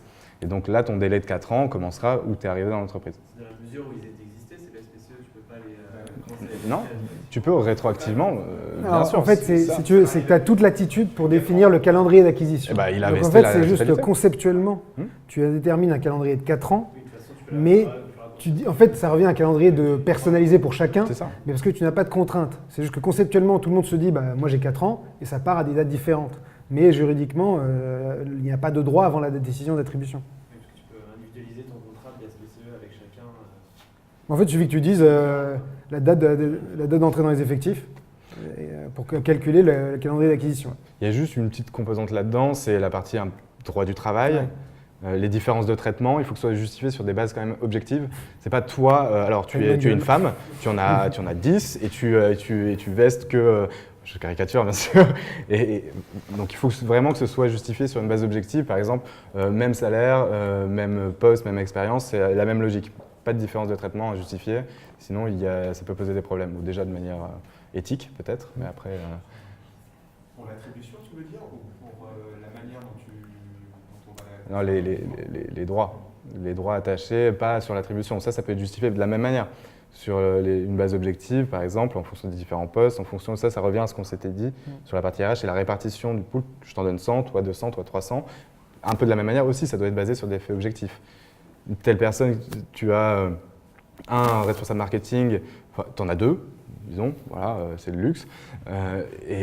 Derrière, pourquoi telle personne, même salaire, même poste, aurait plus de BSPCE que l'autre, alors que c'est pas justifié. Là, déjà, il y a première problématique, avant de parler juridique et droit, il y a la problématique humaine qui est la personne qui se rend compte qu'elle en a moins, elle va venir te voir et dire pourquoi, explique-moi le sujet. Mais voilà pour les conditions. Il y a d'autres conditions aussi qu'il faut… Juste un mot comme sur les 4 ans et 1 an de cliff. Il y a eu des tentatives de faire autre chose. Moi, j'ai passé pas mal de temps à réfléchir à un autre type. C'est dur. Franchement, et ça crée une complexité en plus. Il vaut mieux s'y tenir. C'est le standard. Ouais. Et ça, dans la plupart des cas, ça fit bien. Donc, en termes de benchmark aussi, j'ai vu quelques entreprises qui favorisaient plus 18 mois de cliff, voire 24.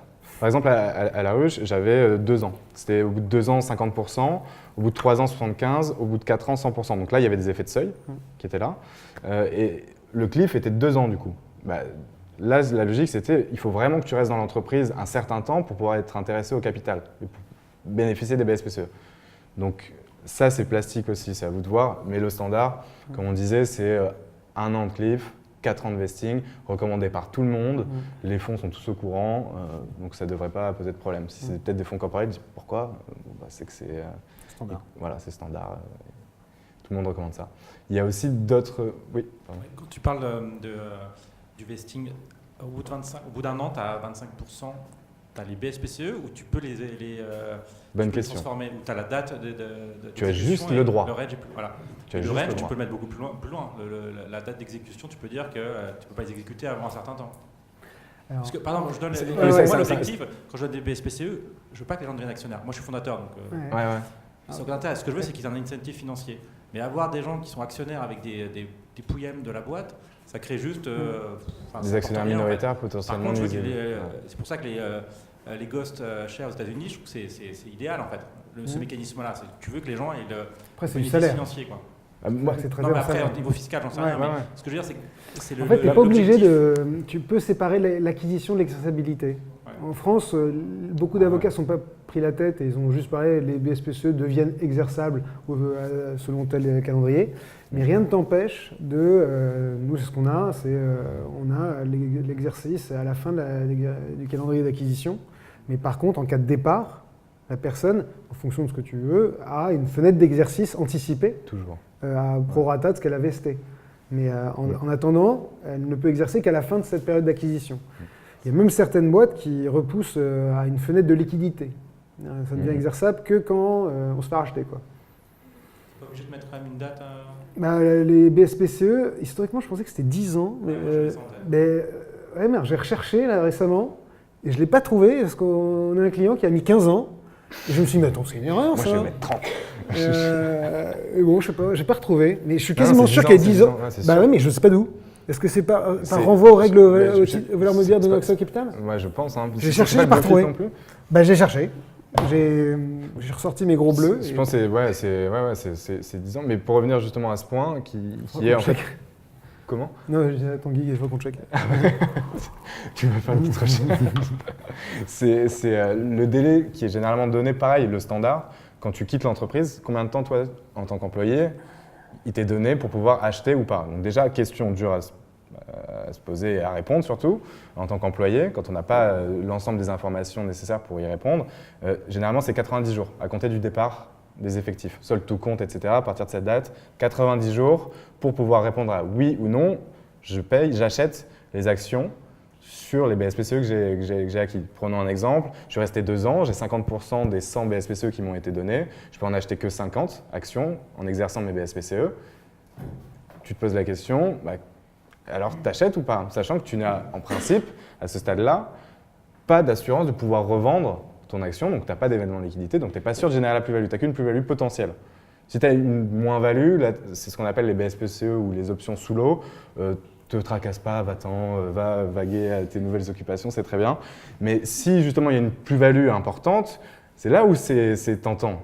Notamment pour la plupart, c'est les early employees qui ont vu un accroissement de valeur assez important, et là il y a du 30, 40 000, déjà c'est un peu significatif. Hein. On se dit, ok, j'ai quasiment un salaire qui est là potentiel, je mets ou je mets pas. Et là c'est toute la difficulté de se dire, est-ce que je mets? Et en plus, de ton côté en tant qu'entrepreneur, tu te dis, ah ouais, mais ça va m'emmerder parce que lui, il va être là, convoqué à tous les AG, il va rien comprendre, il va me poser plein de questions, il va me faire perdre du temps. Mais là, moi, je te réponds, c'est le jeu.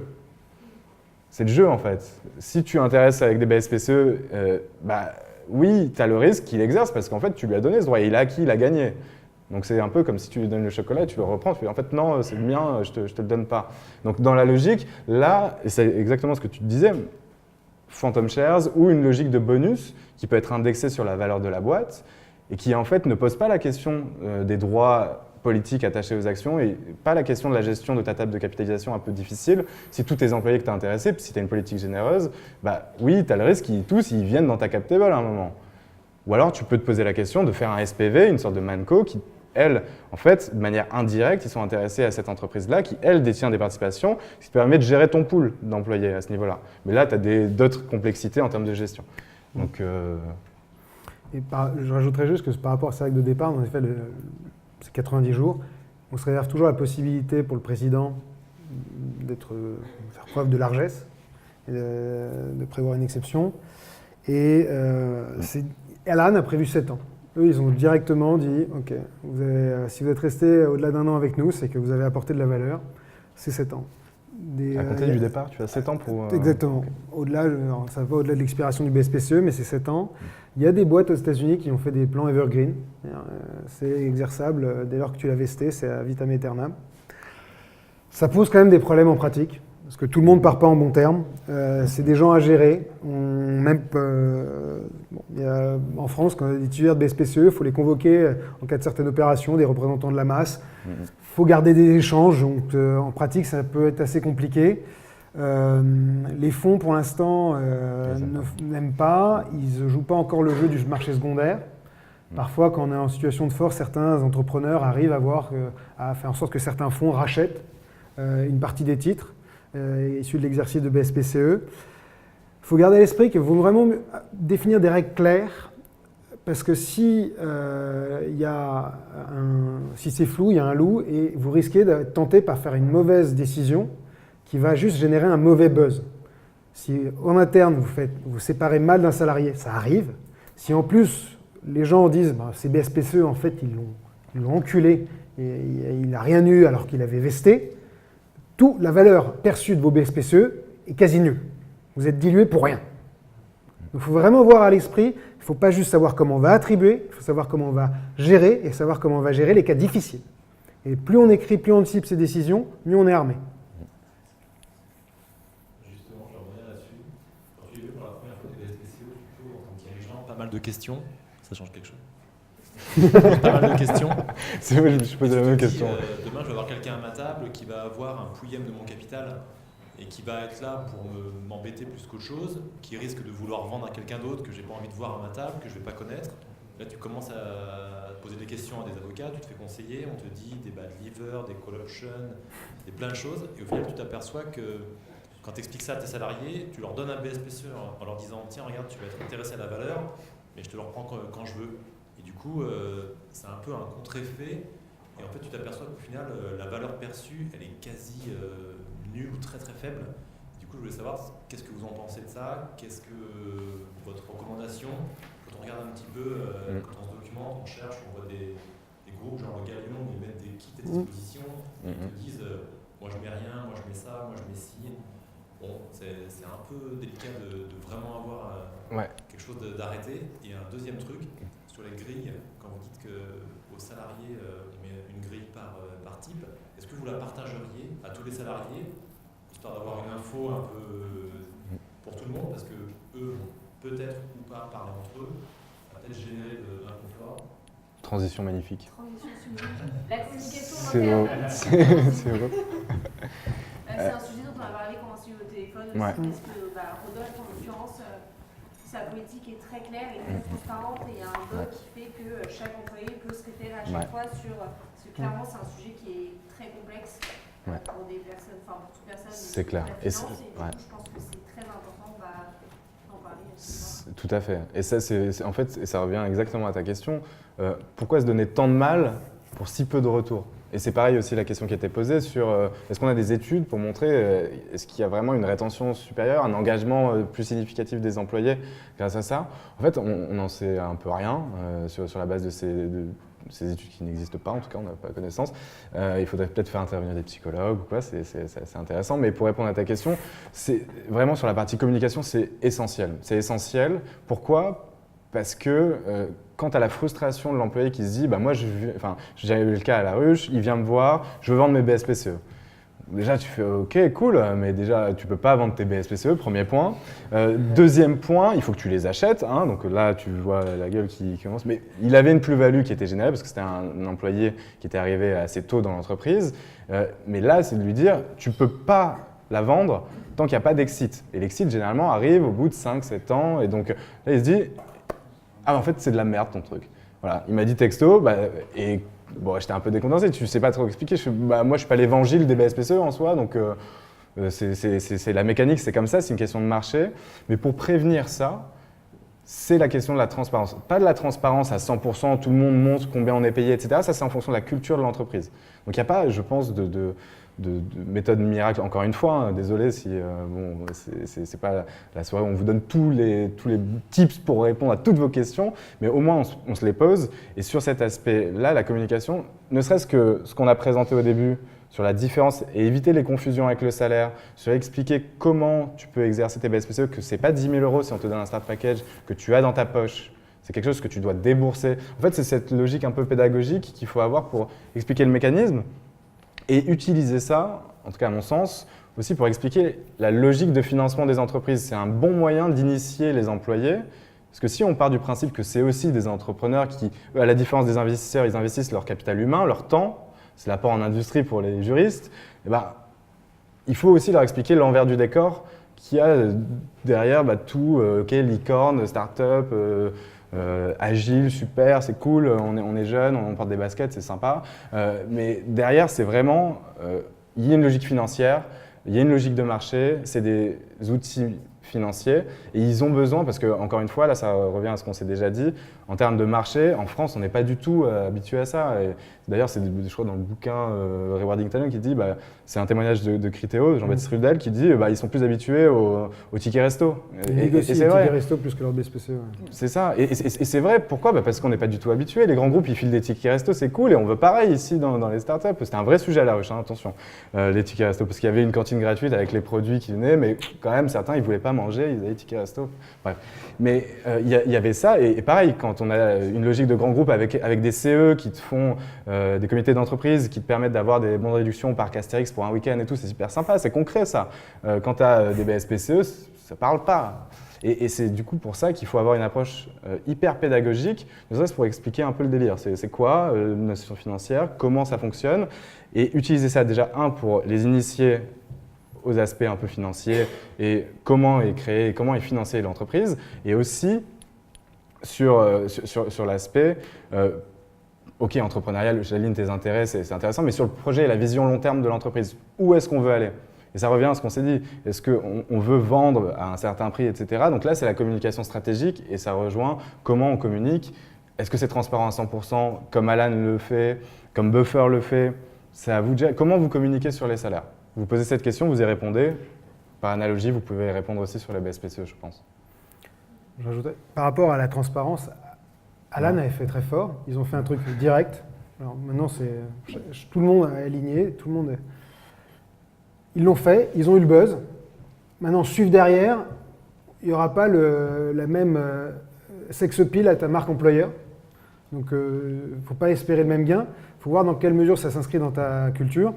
Et personnellement, je pense qu'il faut être un peu réaliste et accepter que les êtres que nous sommes sont vraiment très divers. Et il faut cadrer, mais avec de la flexibilité. Donc, tu fais des brackets.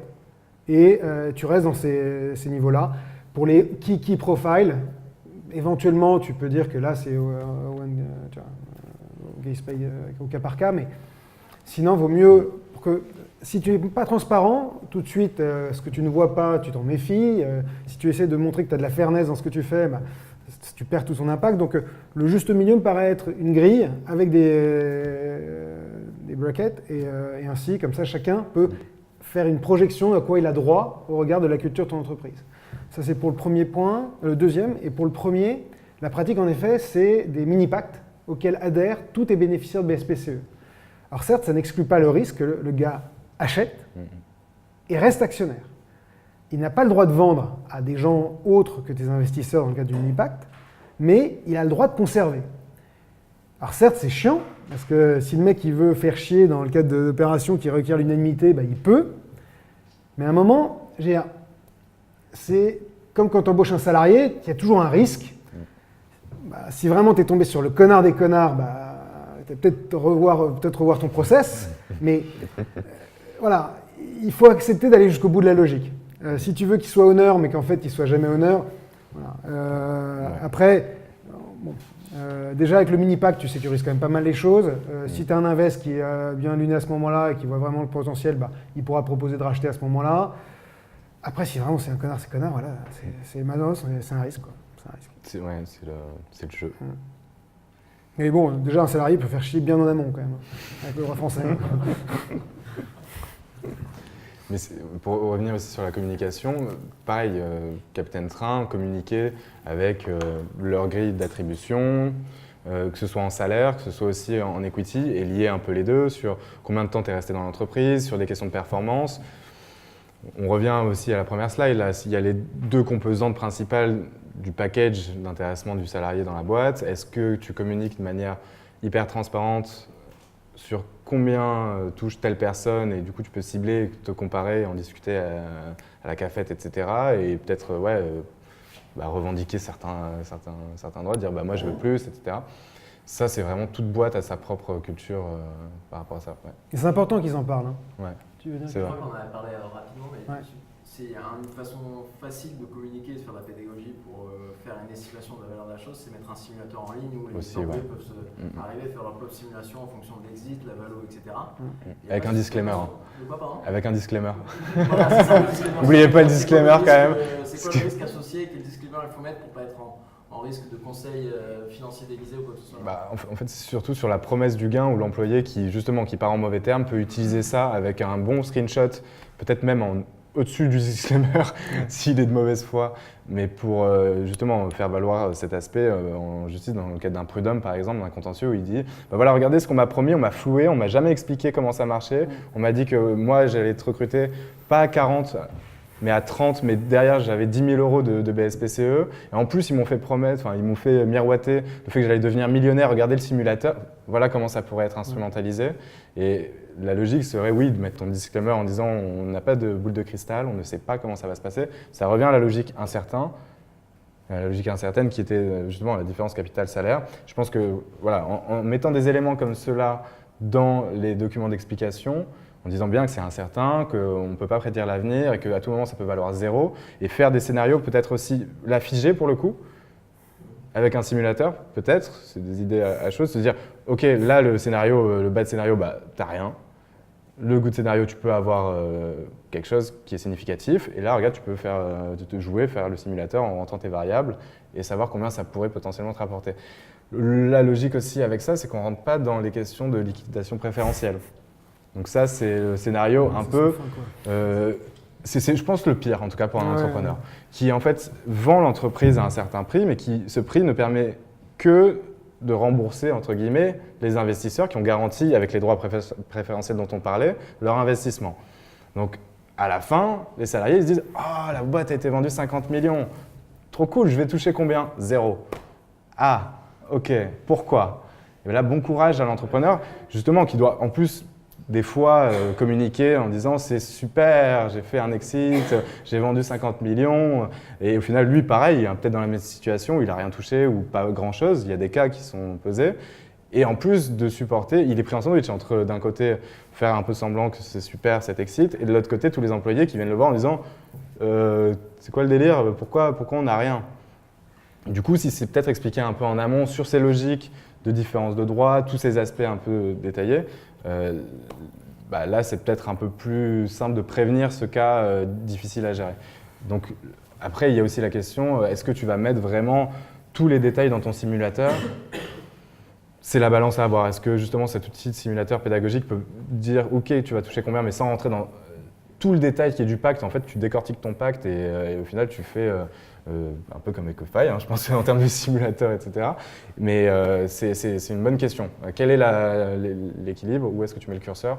Je pense que donner des informations avec les good et bad scénarios, un petit simulateur sympa, disclaimer, ça peut aider. Pour rebondir, donc, les clients d'Equify peuvent offrir un accès à leurs salariés pour qu'ils voient leur portefeuille en ligne, le vesting de leur BSPCE, tout ça. C'est bien évidemment poser la question, est-ce qu'on ne mettrait pas, parce que souhaitent savoir les bénéficiaires, ça vaut combien? Donc, à défaut de pouvoir faire une cotation, c'est de poser la question, est-ce qu'on a intérêt à mettre un simulateur? Pour l'instant, on ne l'a pas fait, et je pense de plus en plus qu'on ne va pas le faire, parce que ça pose beaucoup de problèmes, en effet, d'un point de vue social. Le salarié à qui ça se passe mal fait un screenshot.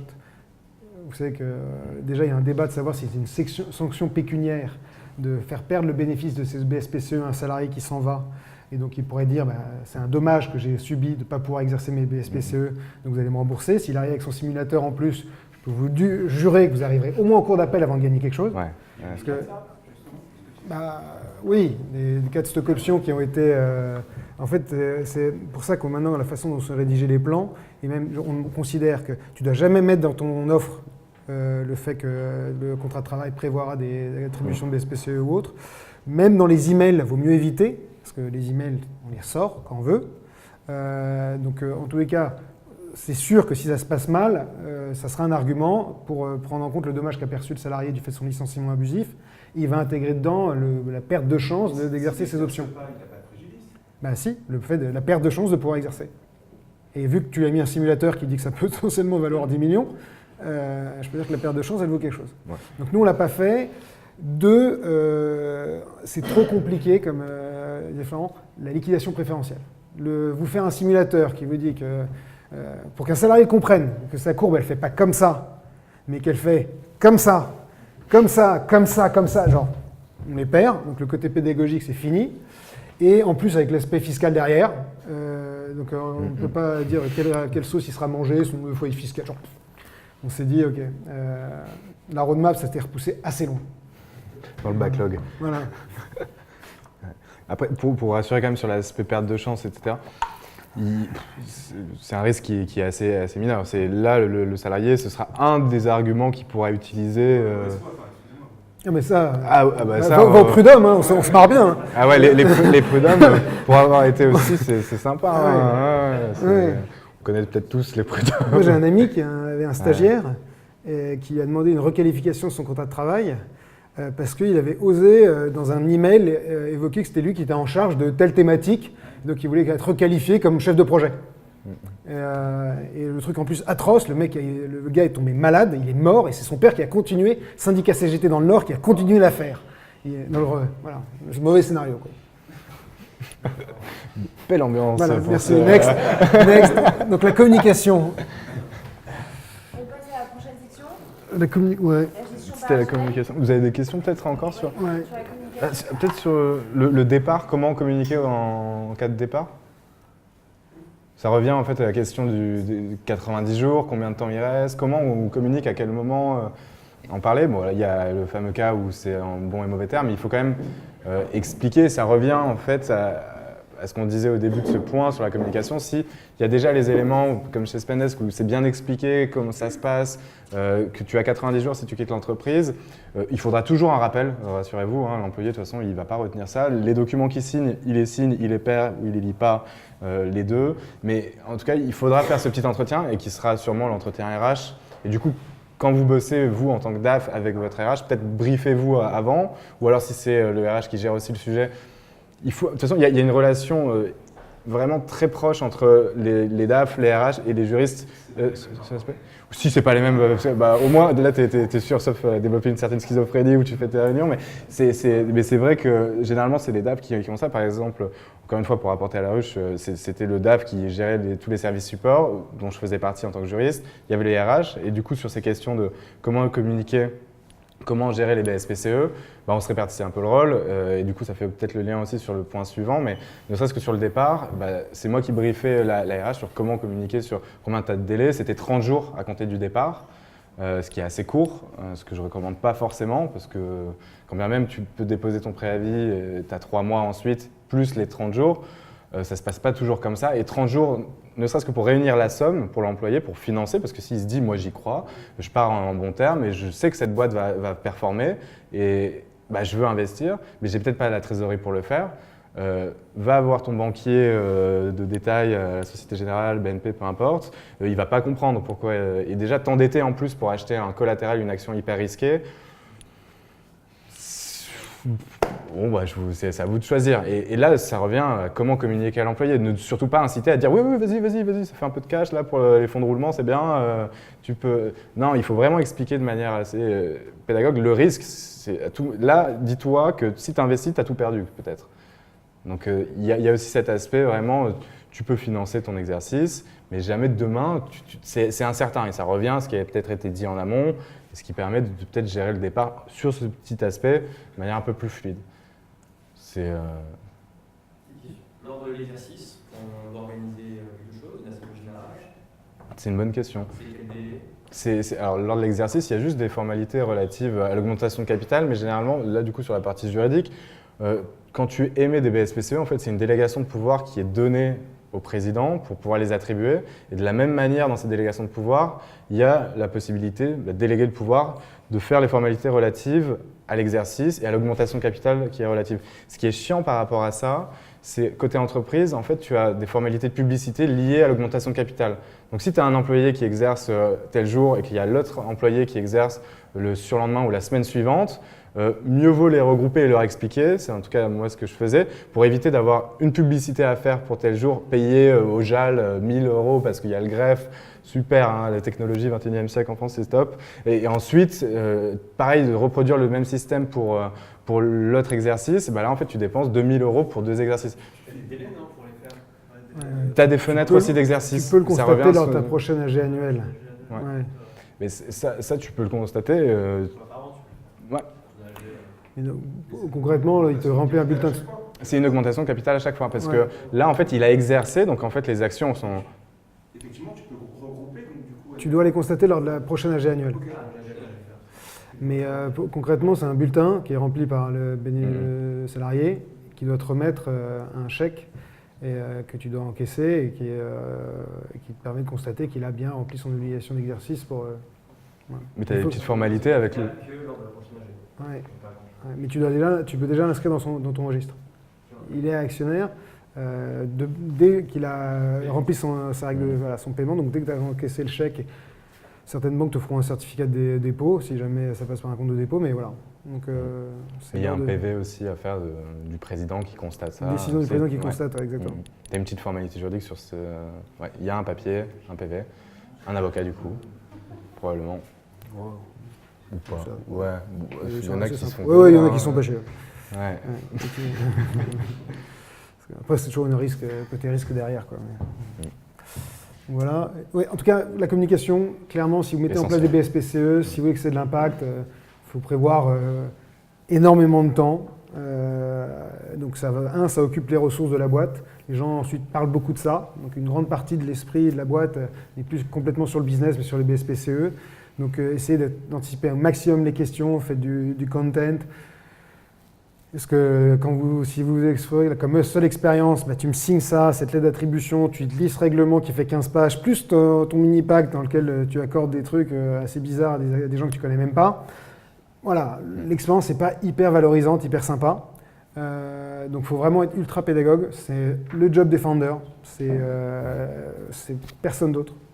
Et je pense que Rodolphe, tu pourrais vraiment donner les leçons ici, parce que tu as vraiment très bien fait. Et voilà, donc c'est vraiment, faut vraiment passer à la légère si vous voulez que c'est de l'impact, quoi.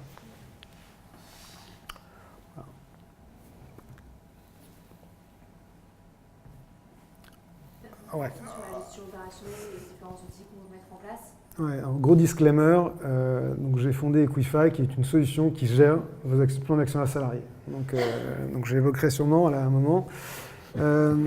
Classiquement, vous pouvez au début gérer ça avec un Excel où vous notez chaque ligne. Ça marche bien quand vous êtes tout seul à gérer ça. Vous mettez éventuellement, si vous êtes hyper structuré, des formules pour calculer les vestings et tout ça, des liens vers le Drive, les fichiers dans le Drive pour retrouver facilement toutes vos lettres d'attribution. Ça marche bien dans un monde parfait. Tous nos clients qui sont inscrits avaient des erreurs dans la cap table. Parce que l'actionnaire salarié, c'est la seule composante compliquée à gérer dans votre cap table. Donc, aux États-Unis, ils savent ça depuis longtemps. Ils utilisent des outils, un gratuit, qui est franchement pour les petites boîtes qui veulent s'initier, qui sont des gens qui ne sont pas forcément à l'aise avec Excel, captable.io. C'est Eric Ries qui a monté ça. On s'est adapté au régime juridique américain, mais ça remplit une partie du taf. Vous pouvez rentrer votre cap table, rentrer vos attributions, ça permet de suivre. Il y a certains critères de vesting qui sont assez bien faits. Et Eric Ries apparemment fait ça vraiment pour aider la communauté. Donc c'est très louable de sa part. Il y a un acteur américain qui s'appelle Carta, qui est utilisé notamment chez Blablacar, qui a été un des pionniers à mettre en place de l'actionnaire salarié, qui est une super machine qui est utilisée par plus de 4000 sociétés aux États-Unis et qui est conçue pour gérer les certificats d'action. Donc c'est le titre de propriété dans des actions est représenté aux États-Unis par des certificats. Donc Carta gère tous les certificats des sociétés. Ils ont digitalisé ça, alors qu'il Il y a une grande partie du business des cabinets d'avocats américains qui était de conserver les documents, les certificats à papier, et certaines opérations, même de sociétés cotées, prenaient du retard parce qu'on ne retrouvait pas certains certificats papier. Donc moi j'ai eu une opération comme ça quand j'étais avocat, c'était marrant. Et enfin, il y a une solution donc, qui a été lancée il y a 2 mois, Equify. C'est un peu gênant de vous en parler, mais grosso modo l'idée c'est de vous permettre de créer une seule source d'information pour tout votre cap table, avec tout votre secrétariat juridique, vraiment je mets 30 secondes, et d'offrir à vos salariés un accès pour qu'ils aient l'impact visuel, pour qu'ils aient le sentiment que ce n'est pas juste le nombre de fois où on a des salariés qui nous ont dit « je sais que j'ai reçu des BSPCE, j'ai signé un truc il y a 3 ans, c'est dans ma boîte mail ». Là, l'impact est quand même pas vraiment, je pense, que ce que espèrent les entrepreneurs quand ils les attribuent. Et donc, voilà, nous, ce qu'on a essayé avec Equify, c'est permettre aux sociétés d'offrir un outil de suivi pour leurs salariés où chacun peut voir visuellement ses attributions et suivre ses attributions. Comme ça devient un peu plus réel, pas juste un morceau de papier. Bon. L'avantage que ça a, c'est que ça vous standardise toute votre tenue d'information. Donc que ce soit un captable.io, un Equify, un Carta, vous avez une seule source d'information pour tout qui est standardisée. Ce n'est pas le fondateur qui l'a tenu, c'est éventuellement le RH, le CFO, le legal, votre avocat, vous travaillez tous sur une base commune. Captable.io, Carta, Equify, même chose, avec les spécificités juridiques peut-être, mais au moins vous avez standardisé la façon dont est tenue votre information et vous avez toute votre information qui est auditable. Vous voulez voir un bulletin de souscription d'un souscripteur, vous l'avez directement associé à l'opération. C'est comme un logiciel comptable, tout est auditable et simplement au lieu de générer un bilan, ça génère des captables. Voilà pour, encore une fois, gros disclaimer, je suis désolé. Faut pas être désolé, attends. Voilà, en tout cas, c'est un pain qu'on essaye de résoudre. Je ne sais pas s'il y en a qui ont eu du mal à suivre leur captable, mais c'est vraiment la mission qu'on s'est confiée de améliorer le suivi des captables et make it real pour vos salariés. Voilà.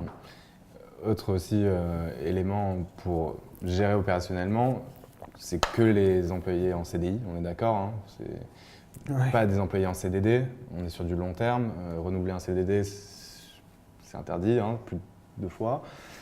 Mais surtout, quand est-ce que vous faites justement les attributions?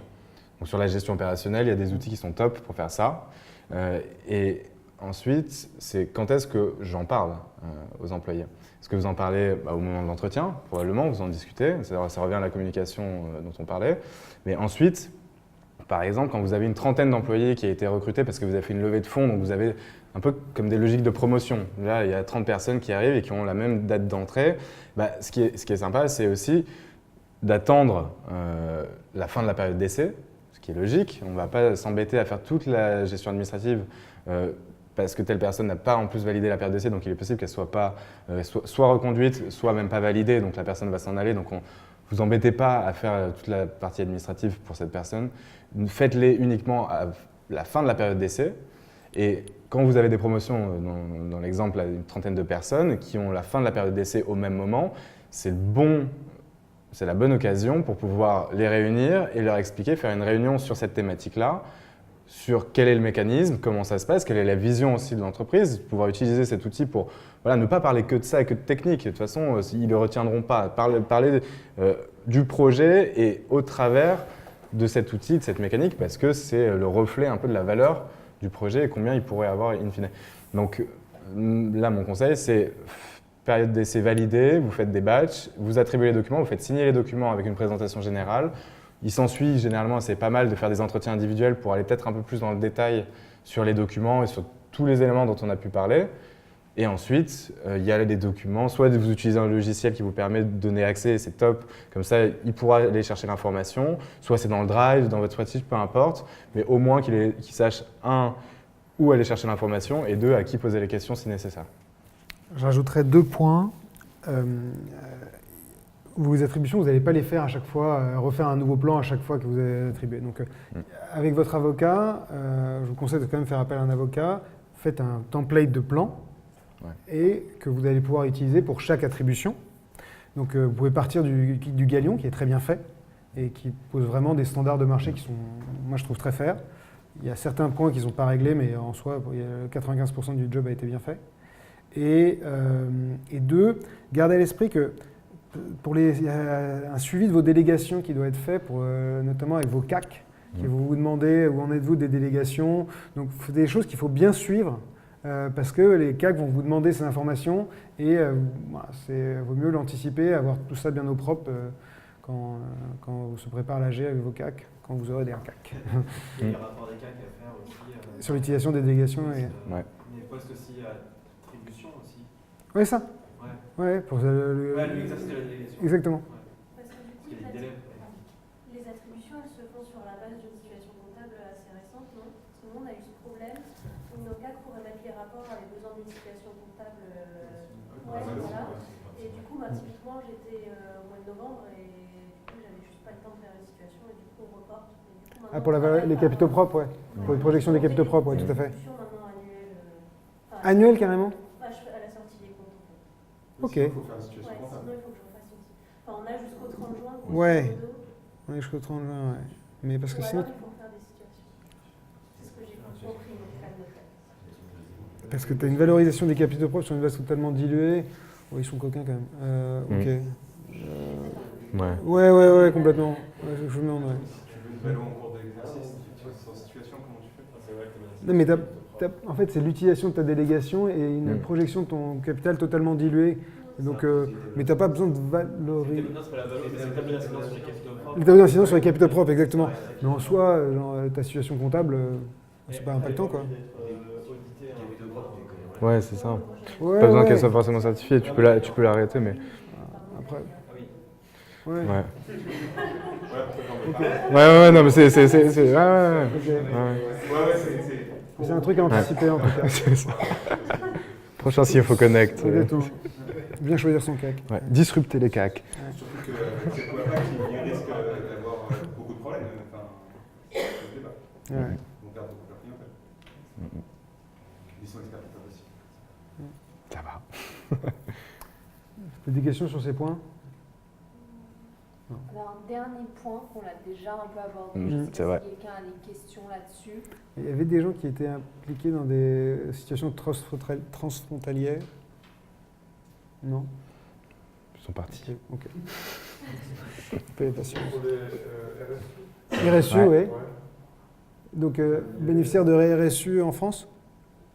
Tu es un bénéficiaire de RSU?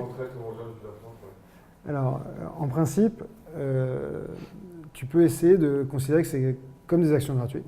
Et le jour où tu les vends, tu appliqueras le même dispositif, le même régime. Après, donc, vu que c'est sur la base du déclaratif, dans ta feuille d'impôt, tu vas remplir les cases comme si c'était des actions gratuites. Et si ça se passe bien, tu payes et on ne t'entend plus parler, soit l'administration, ce qui est probable, te pose des questions et te demande des justificatifs. Et en soi, elle va te demander quels sont les règlements du plan. En fonction de ton contrôleur, ça peut être un peu plus ou moins compliqué, mais en théorie, ce qui devrait être fait, c'est que tu as un plan qui est qualifié au regard du droit français, c'est-à-dire qui répond à un certain nombre de critères et qui peut permettre d'assimiler ton attribution à des attributions françaises et donc lui appliquer le même régime. Si vraiment tu as été, tu vois, c'est des RSU dans une boîte connue, voilà, tu peux le faire. L'administration fiscale, si jamais te conteste, tu bénéficieras de la bonne foi et tu auras juste économisé. Le risque est que tu appliques ça comme du salaire, donc pas le même régime fiscal, donc plus une surimposition, mais tu n'auras pas forcément, tu auras la bonne foi pour toi, ils ne vont pas te mettre des pénalités en plus. Donc le jour où tu vends, tu pourras déclarer ta plus-value comme si c'était une plus-value réalisée sur des actions gratuites françaises. Donc c'est mon conseil. Et là, en fait, quand on parle d'international, on parle quasiment que de fiscal. Ouais, alors pas que. Mais il y a un point pour les boîtes qui veulent aller à l'international. Il faut garder à l'esprit que si vous voulez, par exemple, aller aux États-Unis, franchement, la BPI vous pousse à fond. Et il faut garder à l'esprit que là-bas, ils ont des attentes fortes en matière d'actionnaire salarié. Le package d'un C-level aux US, ça doit être 3 fois le package d'un C-level en France. Et je pense ça à travers toute la grille. Donc c'est un truc à anticiper. Si vous avez été transparent sur ta grille, comment est-ce que tu expliques qu'à salaire pas forcément égal d'ailleurs, parce qu'en plus vous avez recruté à San Francisco, c'est 3 fois plus cher que Paris, vous avez en plus attribué un plus gros package. Alors peut-être moins maintenant, c'est ça? Plus encore, ok. L'equity plus, Ouais. Donc, c'est des questions anticipées et sur lesquelles il faut, pareil, faire preuve de pédagogie. Je ne sais pas comment Rodolphe a prévu pour l'expansion américaine, mais voilà, chez Equify, on y pense tous les jours. Et non, mais plus sérieusement, c'est quelque chose d'anticipé pour ne pas perdre l'effet signal, encore une fois, si vraiment les États-Unis est un sujet proche. Il y a plein de boîtes, hein, dès le 4e salarié, le 5e est aux États-Unis. Hein. Donc c'est vraiment quelque chose à anticiper dès le départ, et parce que ça fait partie de l'éducation et il faut l'intégrer dès le départ. Après, sur les aspects internationaux, alors, on évitait les actions gratuites, parce que historiquement, les actions gratuites avaient une période de conservation qui n'était pas reconnue dans d'autres pays, et donc le gars était taxé quand l'action arrivait chez lui. Non. Donc il recevait l'action dans son patrimoine, donc ce patrimoine faisait plus 100, il était taxé dessus. Le problème, c'est qu'il ne pouvait pas la vendre. Donc ça ne faisait pas de friction, et donc il fallait mieux éviter. Donc les BSPCE, alors, il y a un débat. Moi, je recommande les BSPCE même à l'international. Il n'y a rien qui empêche une boîte française d'attribuer des BSPCE à l'étranger. Ça sera traité comme des options. C'est ce que c'est, hein, c'est une option. Il y a certains qui considèrent que BSPCE, c'est que pour des Français. Moi, mon analyse, c'est qu'il n'y a rien qui le justifie. Et l'impact étant le régime fiscal local. Donc, en France, la capacité qu'une société française a attribué un BSPCE à un salarié non français, dès lors qu'il est salarié ou salarié d'une filiale détenue en propre, ça passe. Si ce n'est pas le cas, c'est mort. Si c'est une filiale, si c'est une sœur, ça ne marche pas. Il faut que ça soit une filiale directe. Pour illustrer le cas des actions gratuites, à la Ruche, c'est ce qu'on avait fait. Très très bonne idée. On avait du coup attribué des actions gratuites aux internationaux. Très bien conseillé. Hein. Sauf que ça posait des questions, comme l'a dit Alexandre, d'exigibilité de l'impôt. Tu recevais toi ton action, tu étais imposé sur ton action. L'action qui était valorisée combien? Ah, elle est valorisée sur la base de la dernière levée de fonds. Ah, c'est cher quand même. Et du coup, en fait, les country managers et les personnes qui étaient bénéficiaires de ces actions gratuites, pour le cas de la Belgique par exemple, il y avait une taxation qui était énorme. C'est-à-dire, ils disaient, mais là, je vais payer 3 ou 5 000 euros d'impôts sur ce que tu m'as donné, sur le cadeau que tu m'as donné là. En fait, c'est pas du tout intéressant. Et là, c'est vraiment le flop total. Je veux te donner des actions gratuites, c'est en plus intéressant pour toi, etc. Sauf que tu es imposé sur quelque chose qui est illiquide, encore une fois, qui a une valeur qui a été arrêtée il y a peut-être 3 ans sur une base qui était celle de l'activité de la société à date, qui est peut-être plus celle d'aujourd'hui. Et toi, employé, tu n'as pas envie en fait, de payer 3 000 euros d'impôts en plus. Tu te dis, en fait, non, j'en veux pas, merci. Donc, ce qu'on a fait, c'est qu'on a repris les actions gratuites, on a annulé, sauf que là, question qui s'est posée aussi, en Italie par exemple, parce qu'il y a un country manager qui avait un peu cherché et qui avait vu avec son expert comptable qu'il pouvait faire une valorisation comptable.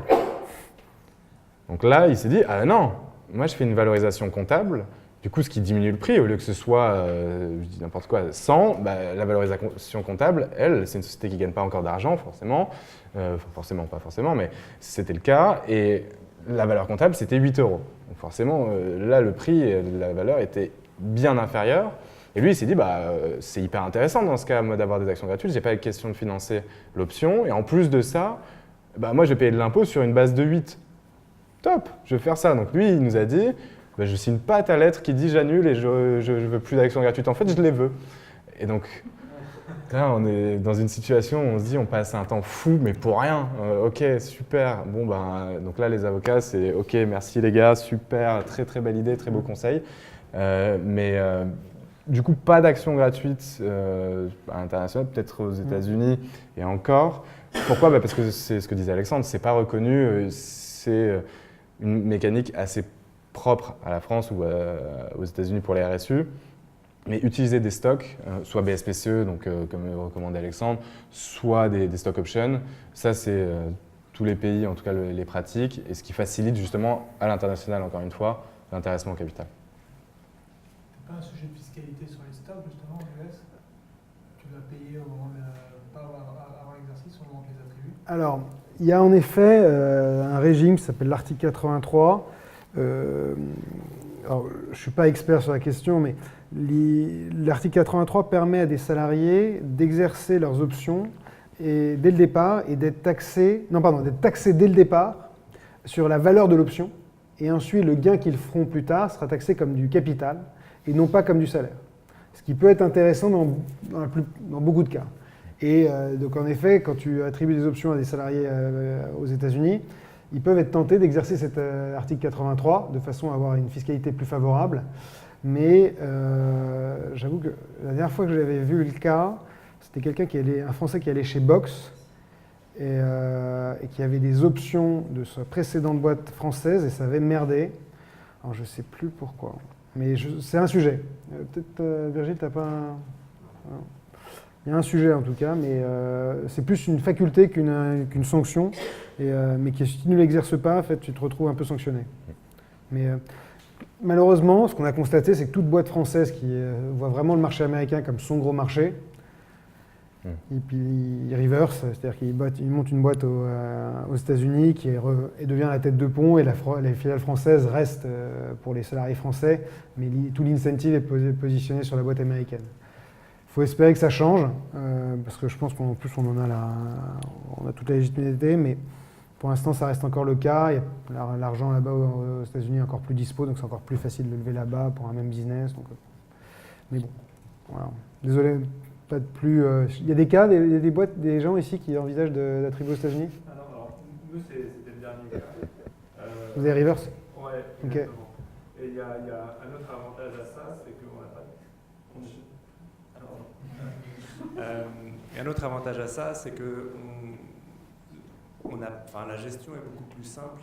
On n'a pas besoin de faire d'augmentation de capital. Tout est géré là-bas. Les nouveaux actionnaires, alors en plus une boîte de Delaware. L'actionnariat aux États-Unis est très différent, c'est-à-dire qu'un actionnaire n'a aucune info. T'as pas d'AG. Exactement. Il y a l'Estonie aussi qui est pas mal pour ça. Donc, je pourrais avoir un nombre d'actions.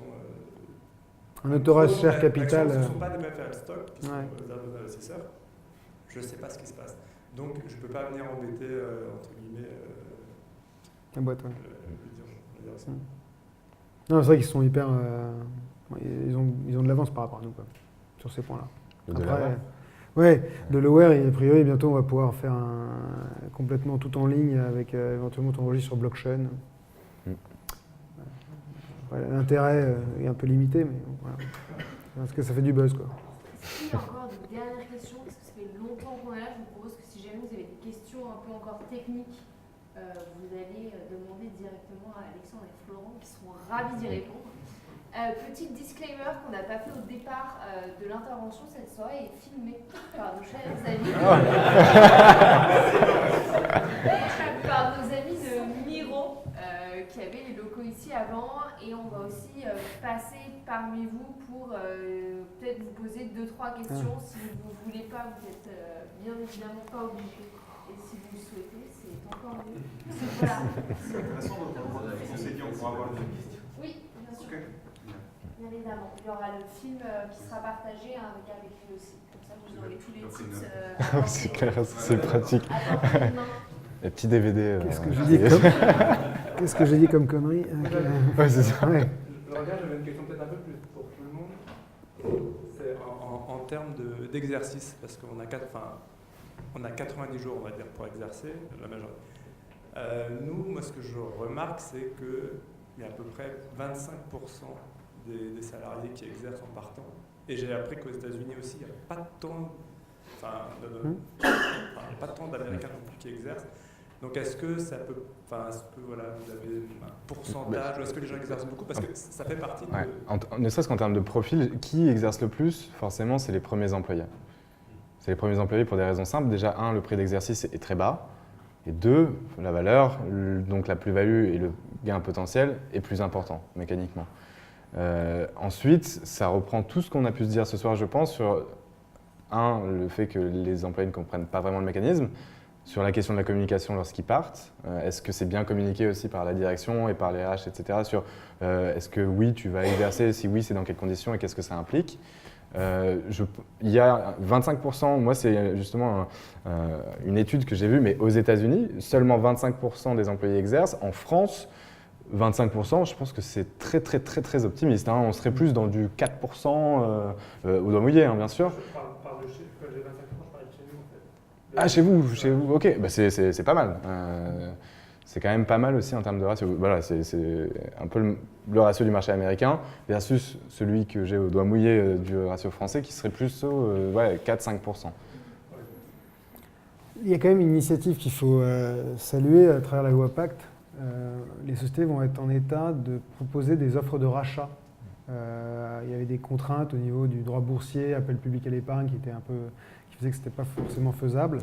Là, il y aura des dispositifs qui vont rendre ça faisable. Après, ça pose plein d'autres questions, mais en tous les cas, juridiquement, ce sera moins contraignant pour le faire. Donc une société pourra proposer à ses salariés qui le souhaitent de monétiser X% de leur BSPCE-VST par exemple.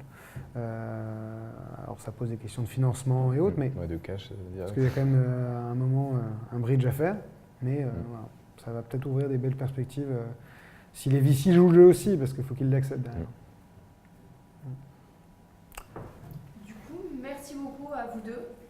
Merci à vous.